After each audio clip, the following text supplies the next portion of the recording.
Andrew, welcome to my podcast YouTube channel. For those of you who don't know, I'm a real estate agent and investor here in Des Moines, Iowa. And one of the common things we get asked as agents is like, what do I do like moving wise? How do I pack up everything? What does it look like? And I've personally never paid for a mover. I'm quite honestly, I don't know enough about it to really pull that trigger, have not done that research. Quite frankly, I'm kind of cheap. And so I just don't know what I don't know. And when I was introduced to Andrew and was told, hey, these guys will help you out, they'll give you quotes to help your clients inquire more with them. He was great. And I asked him to come on the channel. So that's why he's on here. And I will kind of turn it over to him to give his background of what they do, how he got into the business, and then we'll dig into a deep dive of what it looks like hiring a moving company and different business models to look out for, things to look out for. So Andrew, take it away, bud. Again, Andrew Baldwin. I'm the owner, founder of the College Moving Crew. So I got into the industry sort of by accident, I guess you could say. So in 2017, I was a student at Faith Baptist, a small Christian college here in Ankeny, Iowa. And I was playing on the soccer team there. I had a friend who did odd jobs on Craigslist, and occasionally he would send a message out to our soccer team group chat saying, hey, I need help with this or that. Is there somebody that could help me out?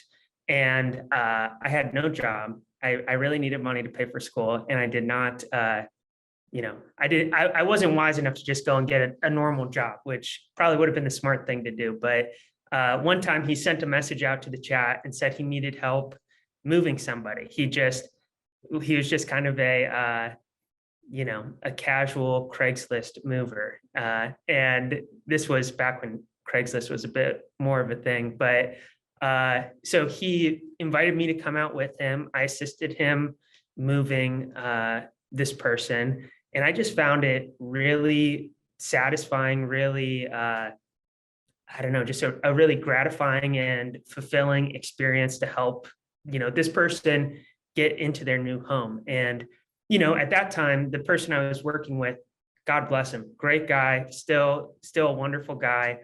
And now he's moved on to bigger and better things. But, he didn't know anything about moving people in the technical way.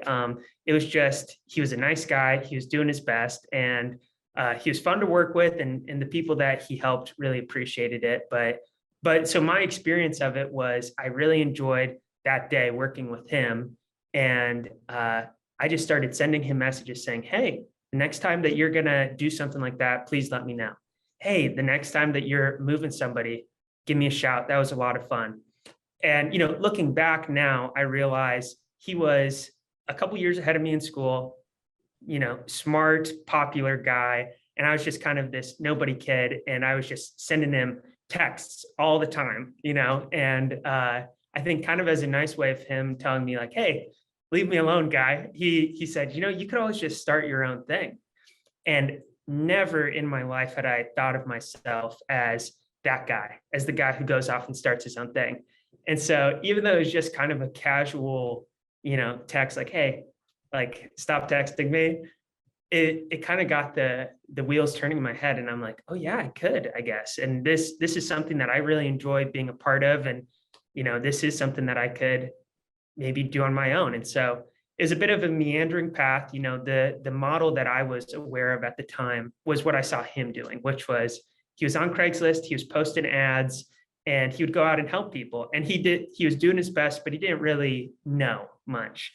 And that's actually where the name, the College Moving Crew, our company, it comes from the ad that we ran first on Craigslist. So it wasn't so much a name as a description. And I'm not sure how familiar you are with those old ads. It was always like, the name was just, this clunky phrase trying to describe briefly what it was that you were offering. And in so, all caps and in stars, and yes, lots of fun symbols in there, just trying to catch people's attention. And it started as me going to the lobby computer in the dorm I was in, and I would just sit there and post ads on Craigslist. And at the time it was like, hey, as many as you're willing to post, Craigslist will put up. And so, and then people would flag them. And then, it would just be this constant thing of trying to get myself out there the one way that I was aware of, because I was looking at this other guy. And as I started to learn a bit more about the moving business through, resources I found online, as well as we were fortunate, another moving company here in the area, they were overbooked for a season. And so, and they're like a multi-shop, they have a good number of locations across the Midwest. They reached out to us and said, hey, would you guys kind of come and contract for us? And so that, that was a great experience for me to learn from a company that had been in business for a number of years and see kind of what some of those industry standards were.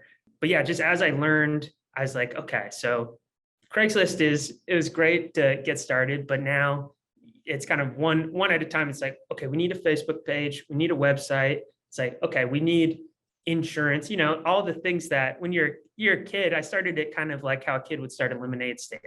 I didn't really know that much. I was really young. But over time, we've been able to grow, and I was doing it mainly part-time through school.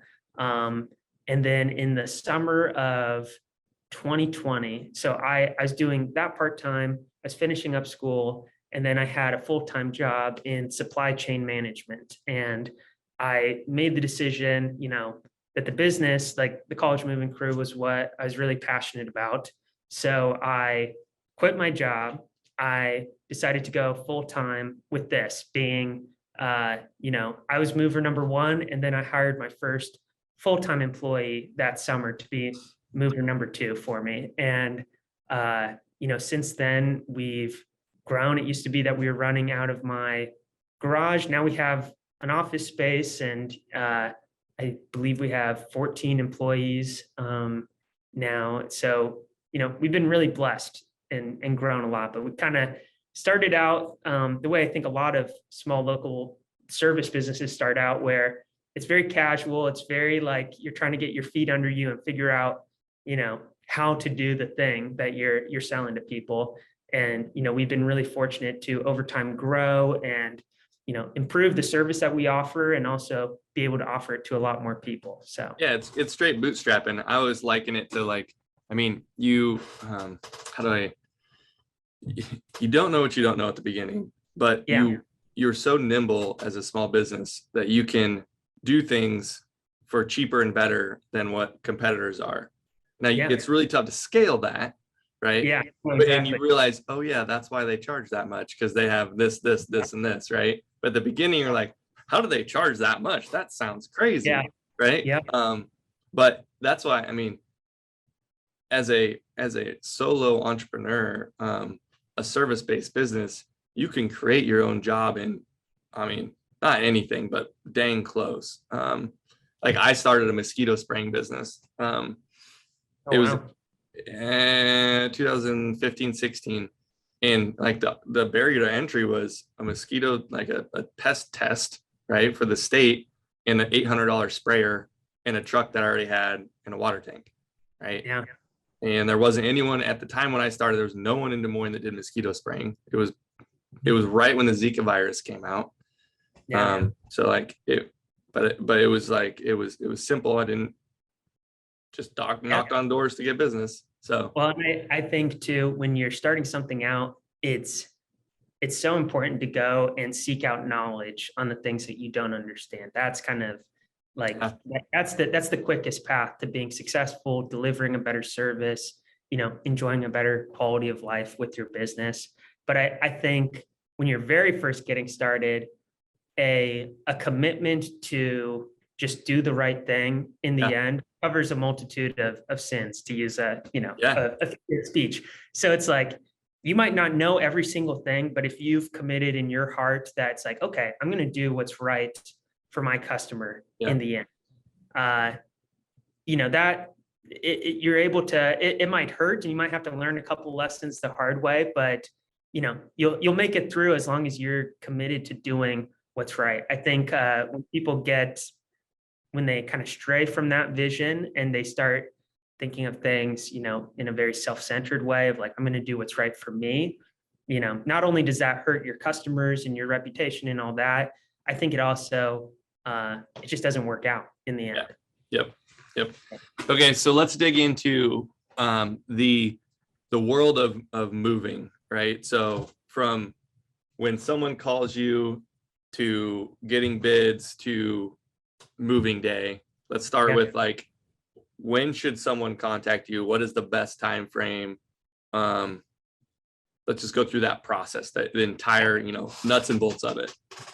Sure. Yeah, I would say, so when it comes to lining up a mover, it's like a lot of other things in life where, like, truthfully, just sooner is better. So if you know today that you want to move on, what is today? Let me make sure I'm choosing a good. 28th. Okay, June 28th. If you wanted to move on, September 4th, let's say, and you knew that in your mind right now, you're like, okay, September 4th.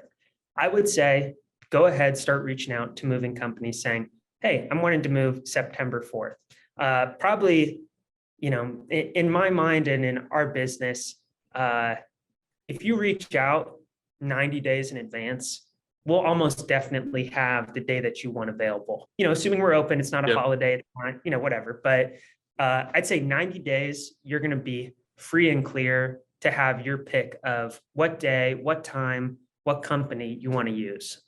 So if I'd say just reach out as soon as you know. Obviously, with closings and all of that, there's always pieces that are variable. Again, I would say, even if you don't have your exact date nailed down, it's never too early to reach out to a moving company and, make them aware of your situation. Let them know, hey, the closing, there's this and that variable that's in play. So I'm reasonably sure it's going to be this day, but I'll know for sure by, whenever. Right. I'd say just communication. If you're able to communicate early and often with your moving company, when there is like variability in your date, it just really increases the chance that you're going to get that exact date and time that you want. And, in our experience, that kind of makes everything run a lot smoother. Yep. And typical communication is just, emailing like, hey, this is what's going on, or a phone call, either one. Yeah. Yep. It can vary from company to company, but, like in our example, we tell our customers, feel free to give us a call, shoot us an email. They can even text into the number that we have on our website if they prefer that. But yeah, it's just any way that you can communicate, keep them in the loop. They'll probably have more options available to you should plans need to change on your side. So booking we know we want to move September 4th. And how do people get quotes typically? Can you do it over the phone? Do you guys have to come out to the house? What's that look like? Yeah. And I guess maybe I should say too, Darson. So if you're today, let's say that you want to move September 4th, it's not like this is the last day for you to reach out. 90 days, if I'd say, then you can just breathe a sigh of relief and be like, okay, I'm good to go. But we'll book customers for the same week, or sometimes even for smaller jobs, we can sometimes accommodate the next day, So I'd say it's never too late to reach out. Don't feel like, okay, I'm screwed. You guys worked with one of my clients, and I think it was a 2-week time period. So yeah, it was pretty quick. I was surprised. On a pretty big job, if I'm remembering. So, and I don't know. Right. Yeah. It varies, but I'd say, if on your side, if there's nothing that you're waiting for, like to nail down your moving date, I'd say you might as well reach out, Gotcha. And then, so kind of your question about getting an estimate or a quote. So, I guess the first thing is with like those two different words of estimate and then quote.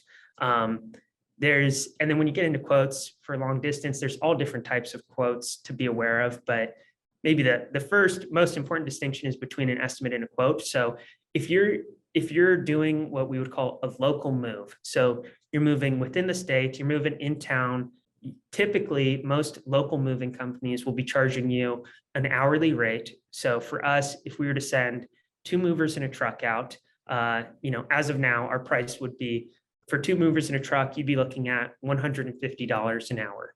And then we work with our customers to gather information about their move and provide them with an estimate of what we think they'll be looking at for their total time and then price. But we provide non-binding estimates. So, and that kind of cuts two ways. So in the example of your client, actually, so we came out, we did a walkthrough with him. Very nice guy, by the way. If he ever sees this, it was great working with him. And we provided him with an estimate based on what we at the time understood his moving needs to be. Then on the day of his move, he had actually, been quite proactive in getting some smaller things moved. And his estimate or his final bill ended up being, I believe, close to $1,000 less than what was initially estimated. So that's kind of the positive story.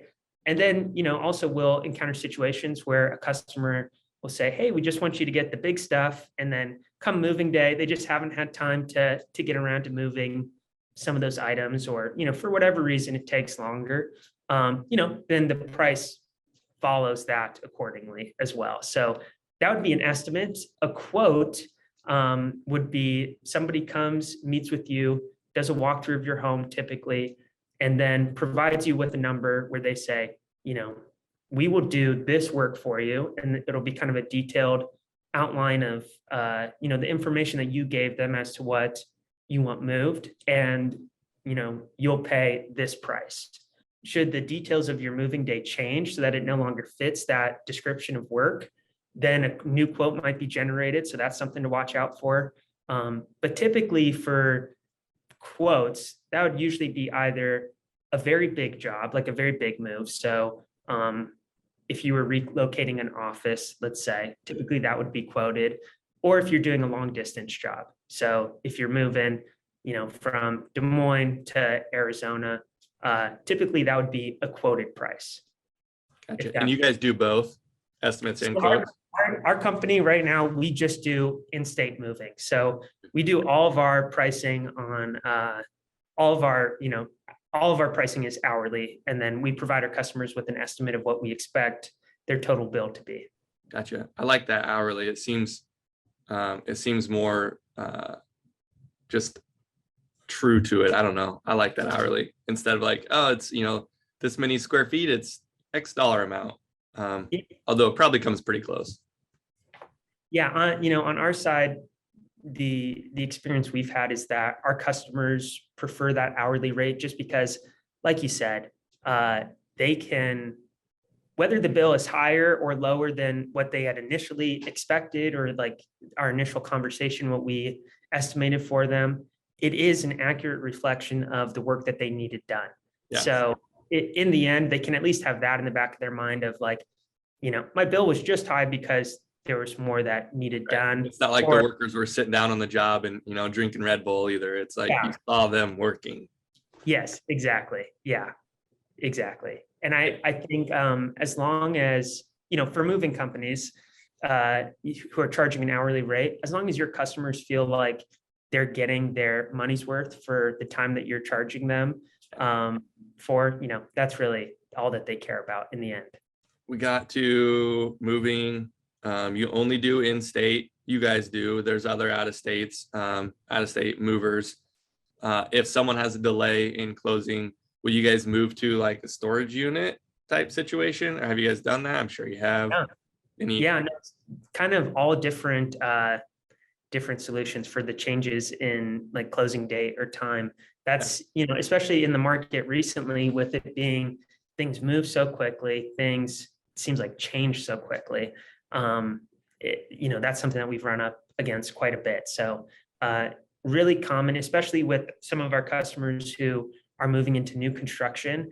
It's not uncommon for there to be, a change to that finish date. And so we end up moving them into a storage unit or into pods or some other storage containers, and then unload them at a later date. So for some of our customers, if there's flexibility with the closing date of the home that they're selling, maybe we can delay that. Maybe the person that's buying is, especially gracious with them, and they let them stay another week or whatever, and then we can get them in. But most often ends up being moving them into a storage unit. So Yeah, I can imagine that. Let's go back to the pricing a little bit, just because I just thought up some more questions on that. So it's so tough to say a 2,000 square foot house. Like, how long does Yeah. it take to move a house, right? Like, what are we thinking here? What are we talking? Yeah, well, there's so many variables that when we put together an estimate, there's a lot of variables that we take, into mind. So I guess the first thing is the locations of the homes. So our company, and I believe just about every company I've ever heard of, will, on top of the actual service time, you'll pay them for drive time. And then some companies will also charge you a mileage rate. We don't do that. Personally, we don't do that, but that's not an uncommon thing to see either. So the first thing that we take into mind is like, where is this located? So then the next things that we're trying to feel out with the customers is, size of home, like usually square footage, number of bedrooms. That kind of gives you a ballpark idea of, what we're looking at. To get a detailed estimate, usually we're going through with the customers, kind of having them give us a verbal walkthrough of their home, sort of going room by room. It's like in the master bedroom, we have the king size bed set, 2 dressers, 2 nightstands, and kind of go through it that way. And yeah, so much of it can depend on, the parking situation at the addresses. So, if you're in a, yeah, how close you can be if you're moving into or out of an apartment, let's say that's on the 3rd floor and you're in downtown Des Moines, and you have to walk a quarter mile to get to the truck just because there's no on-street parking there. That can add quite a bit of time to the service. Also, with a lot of our new construction customers, something we encounter is they have recent pours of their driveway. So if your driveway hasn't been poured with it, or if your driveway was poured more recently than about 6 weeks, then typically it's not a great idea to bring heavy equipment or machinery onto it. And so a lot of times that will require us then to park out on the street. So that additional walk can add some time. Yep. You guys box things for people, or Yeah. like you do everything? Like, I could just not touch anything in my house and say, you guys come do it, and you guys would box it all up. You pay any more for boxes or anything? Yeah, great question. So the answer is you could organize your move in a number of ways. The majority of our customers actually box up all of their own items, and then we just show up on moving day most of the time and we'll move stuff for our customers.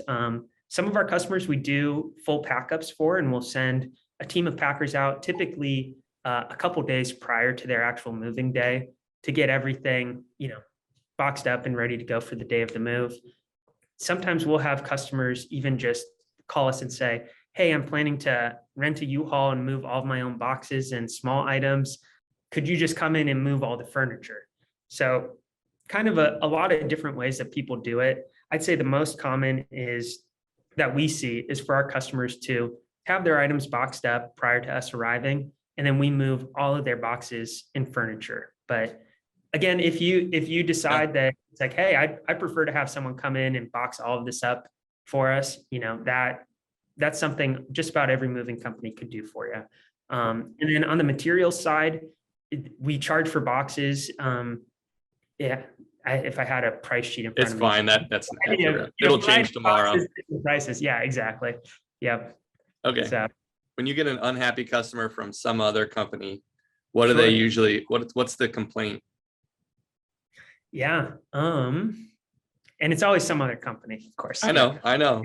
Like, I'm sure damage stuff, like, you broke this. No, we didn't, blah, blah, blah. I mean, Yeah, I would say, damage is, in our company, it's an uncommon thing that happens. But, if you're performing a couple thousand moves a year, Yeah. it's gonna happen here and there. So I'd say, look, and maybe we could speak to like choosing a mover in a little bit, but Yeah. I would say what you're looking for from your moving company is, one, of course, you want them to be unlikely to damage your items, but I'd say maybe even the more important thing is that you're working with a company who, if they were to damage an item, is committed to making that right with you.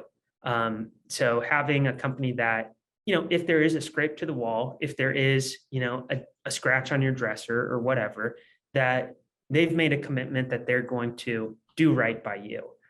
And so I guess maybe talking about like choosing a moving company, like a lot of other service businesses, moving is the moving industry is so heavily dependent on, or reviews are super important to moving companies. So online reviews, Google, Yelp is becoming less and less, but when Yelp was a big deal, Yelp, Facebook will do reviews. There's all sorts of like third party platform reviews. And so I'd say as you're looking at moving companies, reading through some of those reviews, seeing what other people's experience with that company was like. Because, when you're comparing moving companies, like all other service businesses, you could come onto our website and see that we charge $150 an hour. And then you could go to X website and see like, hey, these guys only charge $135 an hour. So I'm going to choose them. But, unfortunately, you're really not comparing apples to apples, right, when you're looking at service companies. So reading through those reviews, getting a feel of, the type of people that you'll be dealing with on the day of your move, I think is really beneficial too. Yeah. Cool, man. What else is there? What are we missing? Well, maybe I could speak a little bit to like what some of your clients might be able to do to have a better moving day. So yeah, I'd say just like with, reaching out and scheduling your move, you want to give yourself lots of time for that. I would say the same thing is true for preparing for your move. So if you decide that you are going to box up items yourself, kind of one of the things that we run into the most, and, we're not frustrated with people who this happens for, but it usually doesn't end up being quite as enjoyable of a day for them, is people will underestimate how long it's going to take for them to box up and prep their home for the move. So they will, if they're moving Saturday morning, we've encountered people who have, sizable homes, and they get off work on Friday night and they think that, after they put the kids to bed, they're going to pack everything up. And it's funny. I think we all get, when we're moving, like a little bit of moving amnesia, where we always forget just how much effort it was the last time to get everything prepped. And I mean, I speak to customers all day long, I'm coordinating moves all day long. And when it was time for me and my wife to move, I guess it would have been about a year or 2 years ago, I did the exact same thing. I was like, oh, we'll knock this out in this much time, it'll be so easy. And it always just takes longer than you think to prep. So I think giving yourself lots of time to be, really well prepared for your move just makes things run so much smoother. It makes things a lot more enjoyable for you on the day of your move, because you'll have other things going on that day. You'll be meeting the movers. You'll be deciding how you want things arranged in the new home. You'll be, a lot of times handling closing of either one or both homes. You have less time than you think to be throwing stuff in boxes on the day of your move. So anything you can do so that on the morning of your move, you're just waking up and brewing coffee and waiting for the movers to arrive, those are the people that we see have a really enjoyable moving day. That makes sense. Cool. No, that's good. I appreciate it. I appreciate you coming on here. If anyone wants to reach out to your company specifically to do a move or get quotes or get an estimate, whatever, what's the best way to reach out? Sure. They could give us a call at 515-444-8661. Not that anyone's going to remember me saying that number. Put it on the screen. Yeah. You could also visit our website, collegemovingcrew.com. There's a free estimate form there, as well as more information like our phone number, an email address, if you prefer that you can reach us at. I'd say if you want to fill out that estimate form on our website, then we're able to get back to you with a detailed estimate of what we're expecting your move to cost. So that, that might be the quickest way to get a good idea of what you'd be looking at for price and availability. But yeah, checking out our website and either giving us a call or filling out an estimate form. Great. Well, I appreciate you sharing that. I appreciate you giving all this insight. I think it was incredible. Like, hopefully we have moved personally to the house we will never move from, but I think Yeah. everyone Oh, says you hear that. that all the So time, though, Darson. That's what I everybody get it. says. I totally understand. There'll be a lot of changes for us to move, but I totally understand. So thank you very much. Appreciate it. Anyone who's watching, yes, reach out to these guys, have them help you out and make your life a little less stressful. Awesome. Cool. Thanks, Great. Thank Andrew. you. Have a good one. You too.